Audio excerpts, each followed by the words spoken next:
was going to be the extent of my political career. And now I am here.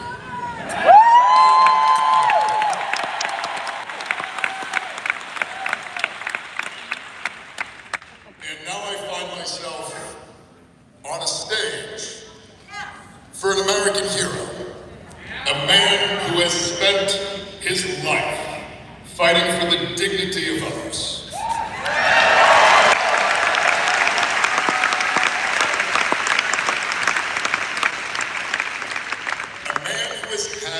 The courage to speak truth to power, to take on anyone who stands in the way of creating the country that we deserve. And I want to say thank you to Senator Bernie Sanders.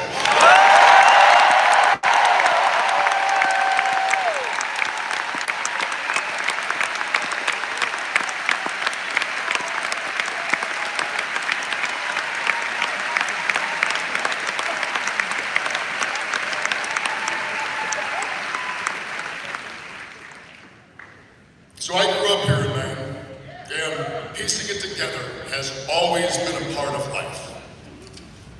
Working multiple jobs, seasonal jobs. This is not a new thing for us. But in the past few years, it's really beginning to feel like hard work is not enough. Our hard work isn't enough to keep our hospitals from closing. That's right. It is not enough for us to afford health care, to be guaranteed a living wage, to afford groceries, to afford a home, to afford dreams of a future defined not by struggle, but by joy.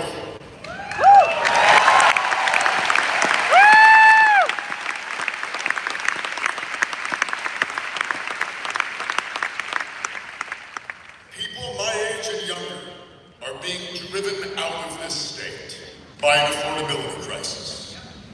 Even those of us who have been lucky, who have succeeded, and have built good lives, we see our friends and our families unable to afford the basics of what used to be called the American dream.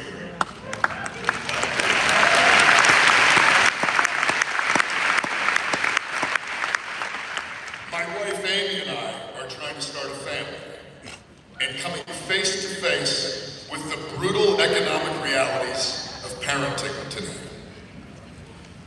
Everyone in Maine knows, in their bones, that this system is screwing us.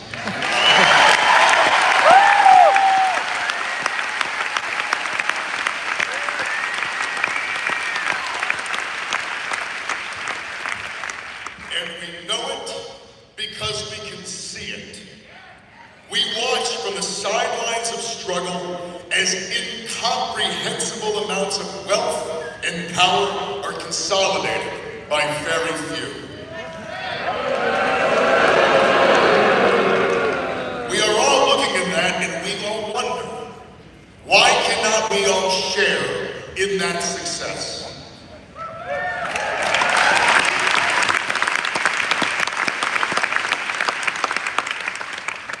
I grew up in rural Maine, and I did 4 tours in the infantry. And I am not afraid to name the enemy. And the enemy is the oligarchy.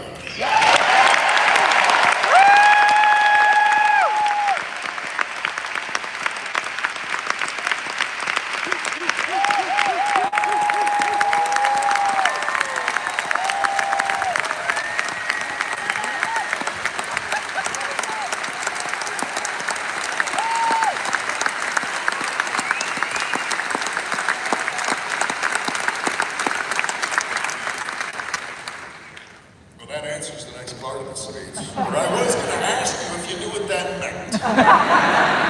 Because I keep getting told that voters don't know what that word means. From the standing ovation, I assume everybody knows what it means. Because we know what's happening when we're getting robbed blind.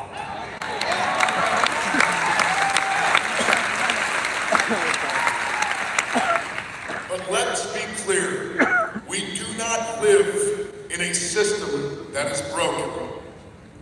We live in a system that is functioning exactly as it is intended.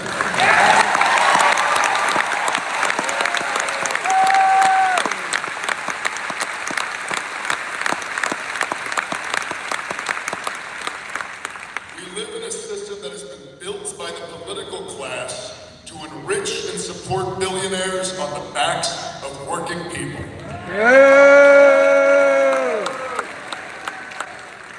Politicians have made a series of decisions over the last 40 years that have resulted in the world that we see today. Their choices have left many of us with very little, while very few accrue vast amounts of wealth. In 1990, there were less than 100 billionaires in the United States. Today, there are over 800. When you look around, I ask you that when you look around, do you see a community in a state that is 8 times wealthier than it was in 1990? Much of the world that we have today is the specific result of policy choices made by establishment politicians. And the shameful truth of all of this is the blame cannot simply be left at the feet of one political party. That's right.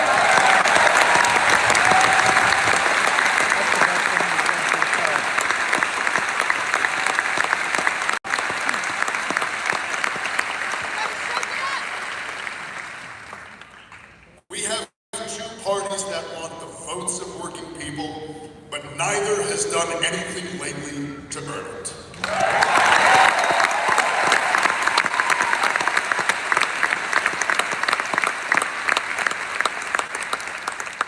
No one is owed allegiance. Support must be earned.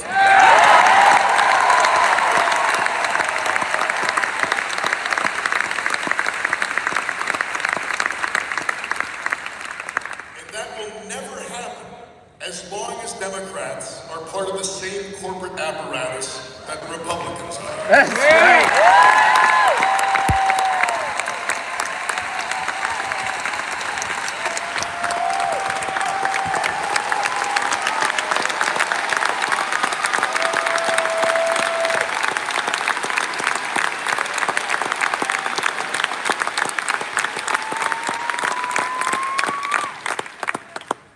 Now, Susan Collins' charade is very funny. It's the easiest applause lines in this speech. No one cares that you pretend to be remorseful as you sell out to lobbyists. Right.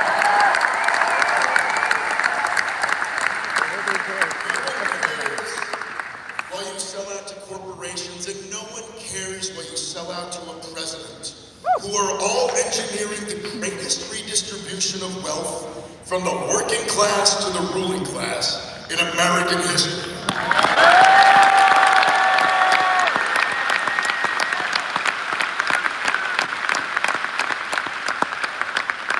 Symbolic opposition does not reopen hospitals.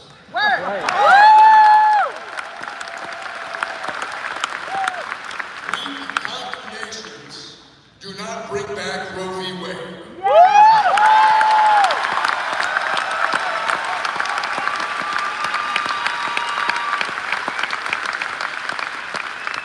Selling out the same working class voters who've delivered mandate for change after mandate for change is not forgivable. A performative politics that enables the destruction of our way of life is disqualified for the role of the United States Senate.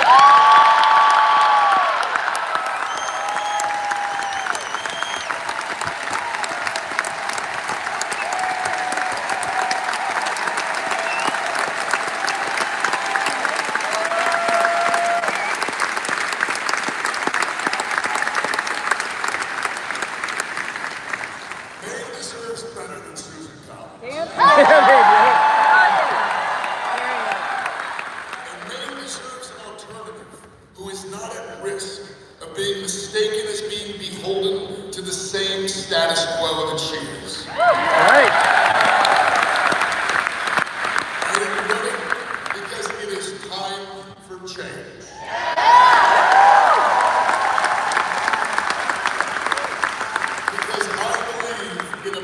democracy and in a better system.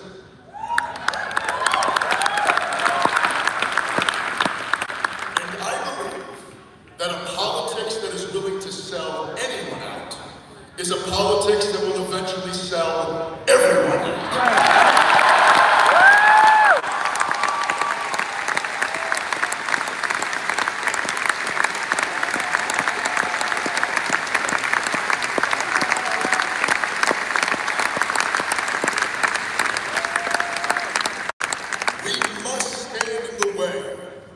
Attacking the right of women to make choices about their own bodies.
Is far more important than input from someone who simply has money.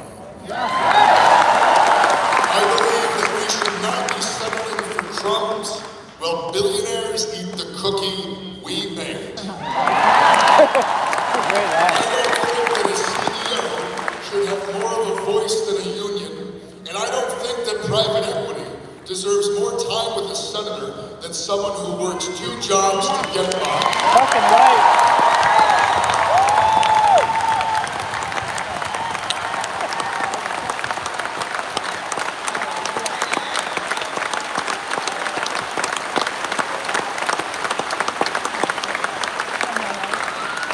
I do not believe these things, and I believe that the reason we are in the straits we are today is because that is what has happened.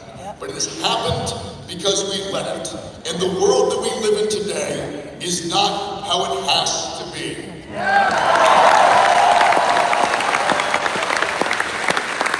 can have a healthcare system that is not a mechanism of extracting wealth out of working Americans, but a guarantee for safety and health for all.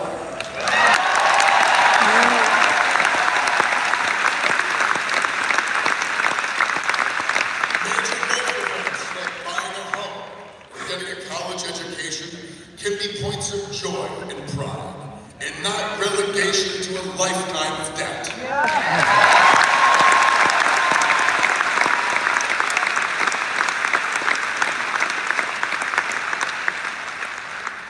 Our taxpayer dollars can build schools and hospitals in America, not bombs to destroy them in Kashmir.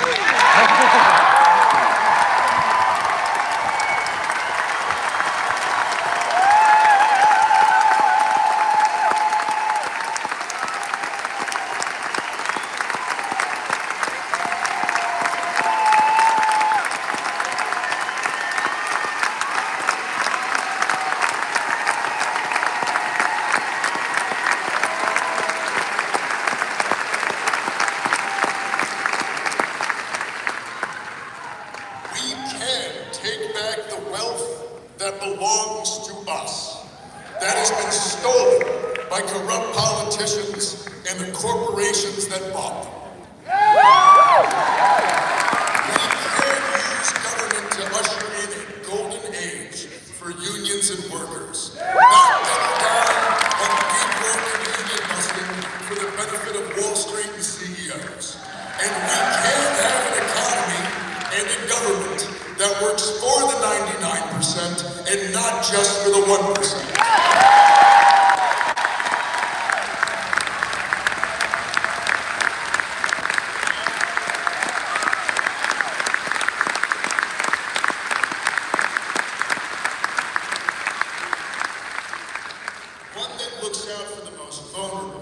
for children and for the elderly, where we lift each other up, whether we are trying to start businesses or go to college or buying a home, where we empower workers to fight for fair and safe conditions, and where we reap the profits of our hard work.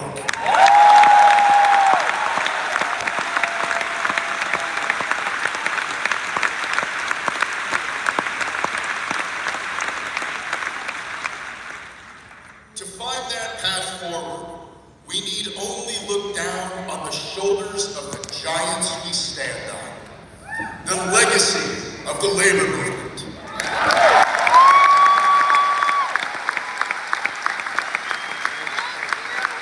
The legacy of the civil rights movement.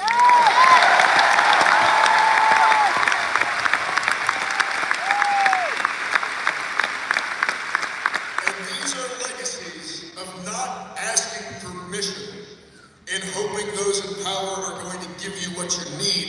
These are legacies of building power.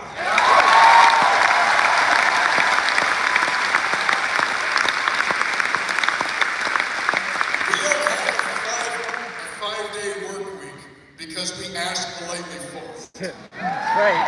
We have it because our ancestors organized for it and fought for it.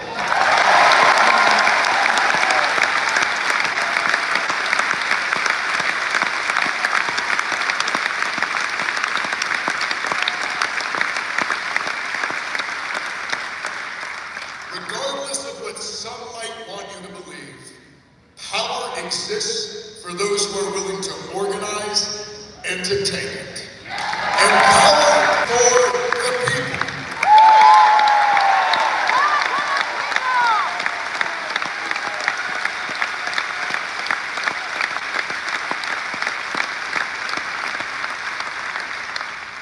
That is what I am asking you to do here today, is to come out and join in that organizing, in building real community, real organization, and real power.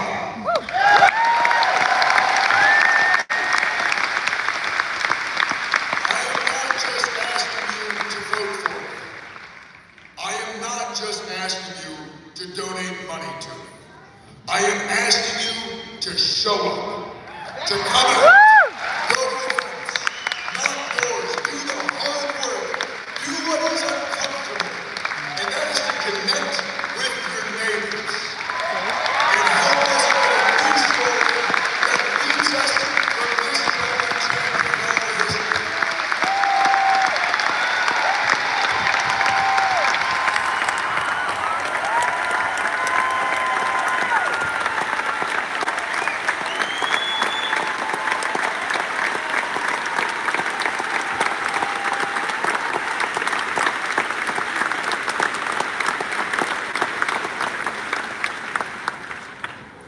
And when we beat back fascism, when we defend our democracy and our freedom, let our freedom be a different kind of freedom. Not merely a romantic freedom. Not freedom that's solely about defense of infringements on your rights, but a freedom that is material. That's right. A freedom to not be condemned to scraps and to struggle, but to live with the dignity and fulfillment that gives us the society that we deserve.